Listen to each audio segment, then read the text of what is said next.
I won the biggest lottery jackpot in state history, $384 million, but told no one. I called my family pretending to be desperate for money, just to see who cared. My mom hung up on me. My brother said I was a loser. But my younger sister drove 200 miles with her last $500. What I did next changed everything. My name is Mark. I'm 32, the oldest of three, and the family's invisible cushion, always catching, never caught. I'm a sales manager for luxury toilets. Yes, toilets.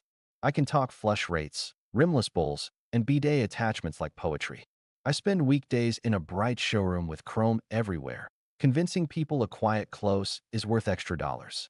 I'm good at it. I keep lists. I hit targets. I stack chairs after events. My brother Dylan is the golden child. He's 29 and working on a startup that lives on our parents' couch. He posts motivational quotes over photos of rented cars. Mom shares them with so proud captions.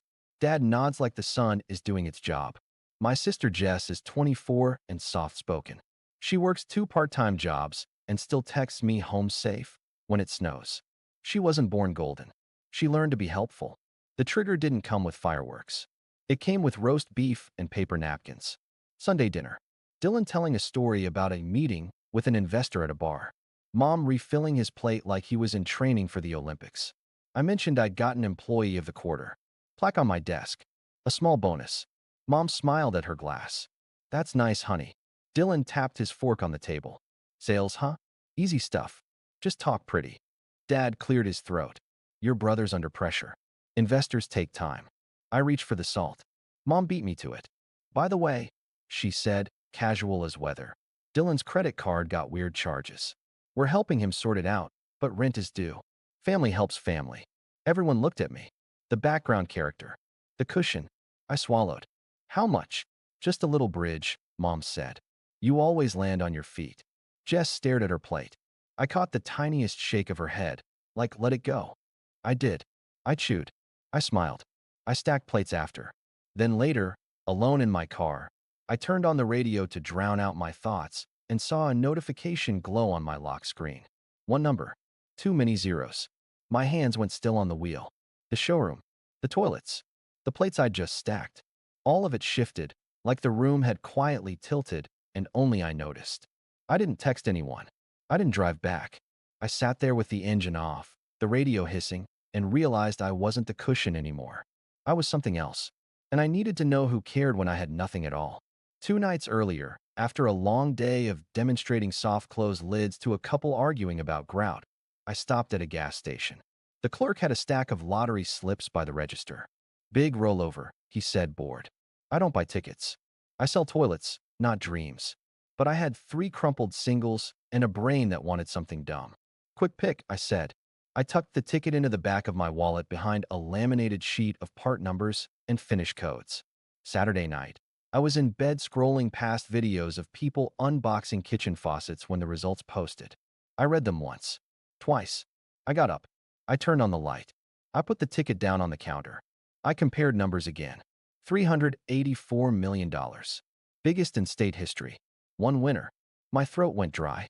I did the math everyone does. Lump sum, federal, state, fees. The numbers shrank and still didn't fit in my head. I opened my cabinets and laughed at my cheap pasta.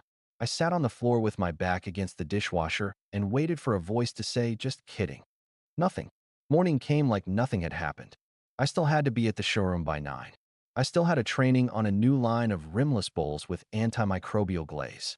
I still had a mom who would ask if I could help Dylan with a tiny thing. That afternoon, an elderly couple came in asking about ADA heights. I showed them the comfort height models, the elongated seats, the dual flush buttons. I felt weirdly proud of all of it. People don't think about toilets until they have to. Then they need someone calm who knows the difference between 1.28 GPF and zero point 0.8 on eco. I'm that guy? I guide. I don't push. I also don't say no. Not at work. Not at home.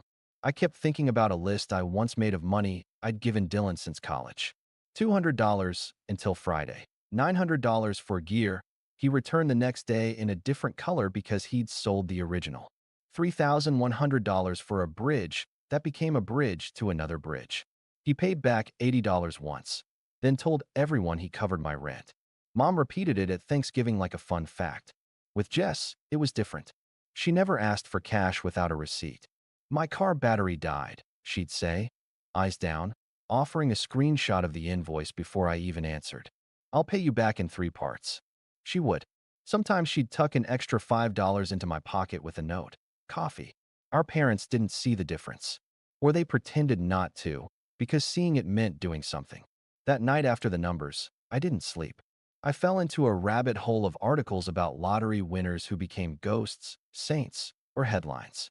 I read about trusts, lawyers, accountants. I read about how in our state, you could stay anonymous if you used the right structures. I wrote down terms like blind trust, revocable, tax efficient. I made an appointment under a boring alias. The name on the ticket was mine, but the person who claimed it didn't have to be. Sunday dinner happened. The Golden Child story played. The cushion performed. The trigger landed. Family helps family. I drove home and stood in my kitchen, staring at a post-it where I write, in tiny letters, "You're not a bad son for having boundaries." Jess gave it to me last winter after I told her I felt guilty for wanting peace. I decided I needed proof. Not of who loved me. Love is cheap in words and expensive in actions, but of who would pick up when it cost them something. The plan formed with the same bland practicality I used to schedule deliveries. It felt cold. It also felt like the only way to cut through the noise. I wasn't out to humiliate anyone. I wanted to stop arguing with a feeling and get an answer. First, I had to lock down the basics. Monday morning, I called a lawyer from behind a stack of brochures. We met in a small office with 2 bright lights and a fern that needed water. She listened, then said, "Anonymity is doable here. We'll build a trust to claim. We'll build a second trust for giving. We'll put all asks through a process, not people. But the hardest part won't be the paperwork." "What's the hardest part?" I asked. "Saying no and wearing it," she said. "People will call you selfish. They will say you owe them your life. Decide now what you believe." I believed I was tired of paying admission to be in my own family. That evening, Mom sent a long text about how Dylan had so much potential, but needs a soft place to land. She wrote, "I'm putting you down for $1,500. We'll square it later." No question mark. I didn't respond. I watched my phone buzz on the table like a trapped fly. Tuesday, I bought a cheap flip phone with cash and a prepaid card. I typed a short script in notes on my regular phone so I wouldn't improvise. I would call each of them from the flip phone. I would say the same thing. I would ask for the same small thing. Not a wire, not a plan, just $60 to get through 2 days. A number small enough to be about care, not investment.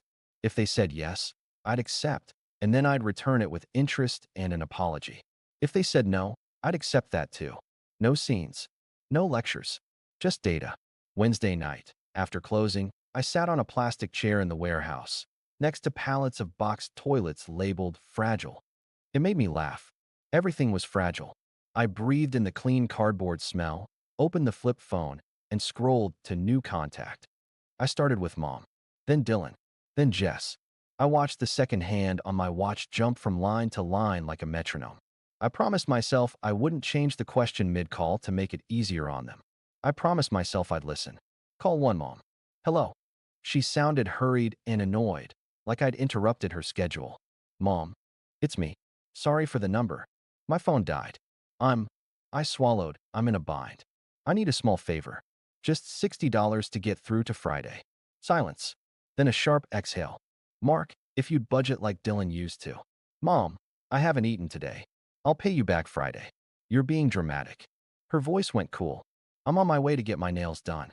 I can't enable bad habits. Call your brother. He's always had a head for money." "Please," I said, hating how it sounded. "You're 32, she said. "Take responsibility." Click. I stared at the gray cinder block wall until the dial tone faded. "Call 2, Dylan." He answered on speaker. Music thumped. "Brew." "Dylan, it's me. Quick one. I need $60 for 2 days. I'll give you $80 back Friday." He laughed like I'd told a joke. "You? Mr. Toilets?" "Dude, hustle. Do a side gig. Sell some seat warmers." "I'm asking you." "Bad vibes," he said. "Besides, I'm leveraged right now. Everything's tied up in a deal. Also, wouldn't want to create dependency, you know? People gotta stand on their own too." His voice dropped. "You always look down on me for asking." Tables turn. "I didn't look down on you," I said. I fed you. Grammar police, he said. Loser. Click. The word landed in the same place it always did. 17, cafeteria, borrow me your lunch money. And me nodding because saying no felt like a fire alarm. Call 3, Jess. She picked up on the second ring. Hey, are you okay? Where are you? This isn't your number. I'm okay. I mean, no. I'm at a motel near the interstate. Long story. I need $60 until Friday. I'll pay you back the second it hits. If you can't, I get it. I have $520 in my account, she said, like reading a checklist. I'll bring cash. Text me the address. Jess, it's 200 miles. I'm leaving now, she said. Eat something if you can. Drink water. Keep the door locked. I'll stop for gas and be there by midnight. You don't have to. I know, she said. I want to. The line went quiet. I put the phone down and let my head hit the wall. The warehouse hum filled the space like a soft anthem. 3.5 hours later, 3 knocks on a cheap motel door. Our old code. I opened it to Jess with wind-tangled hair, red eyes, hoodie pulled tight. She pressed an envelope into my palm. There's $500. I'll be okay. I brought granola bars. You're eating one now. I sat on the edge of the bed and told her the truth, not the number. I'm not broke, I said. I asked to see who would show up. Mom hung up. Dylan laughed. You drove. She sank onto the bed beside me. I figured, she said. I'm not surprised. I'm just sad. I'm sorry I tested you. She shook her head. You didn't test me. You gave me a chance to be who I say I am. We sat in silence, the air conditioner rattling, a train far off. My chest stopped burning. This isn't about revenge, I said finally. This is about closure. What does closure look like? She asked. Cash back tomorrow, I said. Then lawyers. Then rules. Rules like what? Like we stop paying to be loved? I said. Like no means no. Not convince me. At 9 a.m., we met at the bank. I returned her $500 plus gas, plus extra for a proper breakfast. She tried to push it back. I closed her fingers over the envelope. Non-refundable, I said. She cried in that tiny, quiet way people cry when they're more used to swallowing it. At 11:30, we sat in my lawyer's office again. I told Jess what we were building. A trust to claim the prize, a firewall between me and the circus, a second fund for scholarships and emergencies. Real ones, with clear criteria so decisions weren't about who shouted loudest. The lawyer ran through the plan. Anonymity is possible here, she said. All requests go through my office. You will not be reachable by people who refuse process. Jess raised her hand like we were back in school. Can we make a scholarship for kids who work and study and get told it's not enough? Yes, I said. We'll make it boring and strong. We kept it simple. No dramatic purchases. No headlines. The trust claimed. A benign statement went to the press from an anonymous local. In our town, rumors grew legs. That's fine. Legs can run in circles. The call started anyway. Day 1, 10 missed calls from Mom. 4 from Dylan. 1 from Dad. I let them ring. Mom's voicemail. I heard something. You didn't tell me because you're spiteful. Come over now. Dylan's text. Bro, front me $5K. Quick flip. Day 2, 23 missed calls. Mom, this family runs on trust. Dylan, you owe me for believing in you when no one else did. Dad, call your mother. Jess forwarded me 3 texts from Mom. Are you with him? He's being dramatic. Don't enable. Jess didn't answer. We went to a hardware store and bought her a new deadbolt. Day 3, Mom switched to guilt. My blood pressure is through the roof. Dylan switched to rage. Snake. Dad sent a longer one. Son, money is complicated. Let us manage. We've always managed things. I sent 1 text from a new number to the family chat. I'm fine. Don't come to my apartment. Don't contact Jess about me. All money requests must go through Attorney K. That's the rule. If you want to talk, it won't be about money. Mom replied in under a minute. You're ungrateful. We gave you everything. I typed, deleted, typed, deleted. I put the phone down. A week passed. The showroom felt different, lighter. I still smiled at people who made jokes like royal flush, huh? I still explained trapways with patience. But between customers, I made lists about my own life. Sleep more, say no, learn to cook something not from a box. Jess and I met on Sundays. Coffee, groceries. We built a budget where she wasn't punished for being alive. Dental. New tires before they explode. A line called joy, with $50 for flowers or a book or a ticket to something dumb and happy. I placed a protected fund in her name with a financial advisor whose favorite word is no. Guardrails everywhere. Not because I don't trust Jess, but because I trust the world to take advantage. Meanwhile, the family machine spun. Aunt texts, "Your mom is heartbroken." Cousin DMs, "Dylan says you iced him out." A neighbor, "Is it true?" I said the same thing to everyone. "I'm okay. I'm offline for a bit." 2 weeks in, Mom showed up at my building with a casserole, like we were in a sitcom where carbs cure boundaries. The doorman called me. I went down. She stood in the lobby like a statue. "Mark," she said, thrusting the dish at me, smiling a smile that didn't reach her eyes. "Let's stop this silliness." "Mom," I said, "you hung up on me when I asked for $60. "I knew it was a stunt," she said. "You were trying to manipulate me." I said I hadn't eaten, I said. "You told me to take responsibility." "You're 32, she repeated. "And this lottery nonsense. You think money replaces family?" "I think family shouldn't be transactional," I said. "I think saying no shouldn't be treated like a crime." She sniffed. "Your brother needs a new start. A small investment. 50,000. It's nothing to you. It's everything to me if it keeps the old story running," I said. "New rule. I don't fund Dylan's ideas or clean up his fires. If he wants help, I'll pay for a therapist and a financial counselor. Not a lifestyle." "You're cruel," she said, voice shaking. "No," I said. "I'm done being useful at the expense of being a person." She left the casserole. I gave it to the doorman. He shrugged and said, "It's okay, but salty." That night, Dylan called from a blocked number. I answered. "Congrats, big man," he said. "Everyone knows. Time to share the wealth." "I'm not discussing money with you," I said. "If you want to talk about life, we can try." "Spare me," he snapped. "After everything I did for you. You borrowed $12,940 from me over 9 years," I said. "You paid back $140. He snorted. "You kept a spreadsheet?" "Psycho." "I did," I said. "New rule. I'm not a lender." "So this is revenge," he said. "This isn't about revenge," I said, steady. "This is about closure."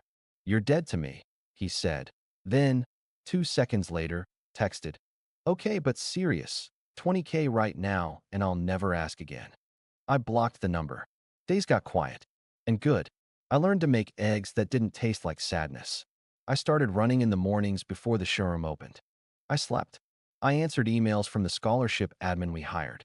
We set criteria that made sense. Proof of work hours, community college preference, short essays that were about real life, not fancy words. We launched softly. Applications flooded in. Stories that sounded like Jess. Stories that sounded like me. A month in, Dad texted, "Coffee?" He picked a diner with big windows and bad art. He looked smaller than I remembered. He wrapped both hands around the mug like it would steady him. "I should have said more," he said. "When you were kids." "Yeah," I said. "It wasn't a whip. It was a fact." "I let your mother set the weather," he said. "I thought I was keeping the peace." "I was just keeping you quiet." I nodded. "I don't want to fight," I said. "I want a different pattern." He nodded back. "I'm sorry," he said. They were small words. They mattered. He didn't ask for money. I didn't offer. We ate pancakes and talked about a baseball game like normal people. Mom didn't soften. She escalated. She sent photos of us as kids with captions like, "Remember?" I remembered. I also remembered counting out cash to keep Dylan from being evicted while Mom said I was so mature. At the 6-week mark, a letter arrived at the lawyer's office from Dylan titled Proposal. It was written like a pitch deck, with charts pulled off the internet. It asked for $250,000 for a luxury lifestyle brand. Under team, he'd listed mom, operations, dad, logistics. Under advisor, he'd put my name. The last slide said, "We are family." The lawyer called it impressive in its boldness. I called Jess. We laughed until we cried, then just cried. I wrote one last email through the lawyer. Simple. I am not participating. Do not contact Jess about me. If you want a relationship, it will be built on conversations that are not about money. Otherwise, we are done. The lawyer sent it. I turned my phone face down and went for a run. The air felt clean. Closure isn't fireworks. It's a quiet you notice one Tuesday when the coffee tastes like coffee and not dread. I don't have a dramatic reveal story. I didn't show up to a family party with a camera crew and a giant check. There was no speech. No applause. Just smaller, Truer things. Sunday mornings, Jess and I walk by the river with takeout cups. We argue about whether ducks or geese are funnier. She laughs from her stomach now. She doesn't apologize for taking the last muffin. Her car starts without a prayer. She has a dentist appointment on the calendar she won't cancel. At work, I still sell toilets. I still like it. People still make jokes. I still smile.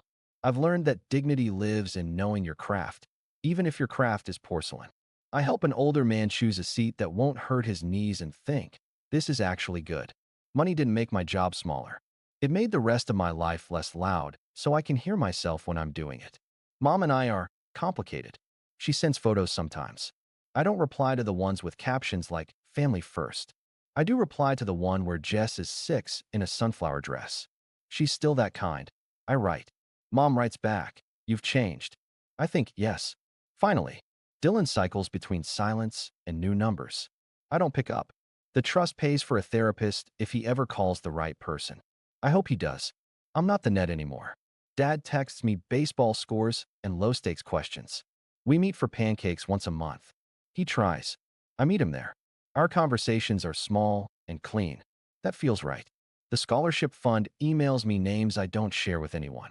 I read essays late at night about kids closing at the grocery store and opening laptops at 2 a.m. I recognize the grit. We send yes. I imagine them buying a textbook without bargaining with their own needs. I keep one sentence taped to my fridge. I will not pay to be loved.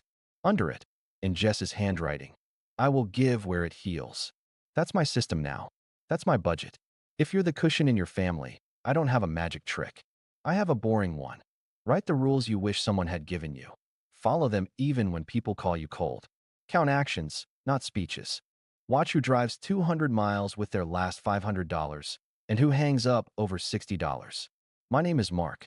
I sell expensive toilets and sleep through the night. I won a lottery once and learned the real jackpot wasn't money. It was finally saying no and not apologizing. And dinner still happens. Sometimes it's just me and Jess at a diner with bad art, splitting pie. We pay for our own plates. We leave a good tip.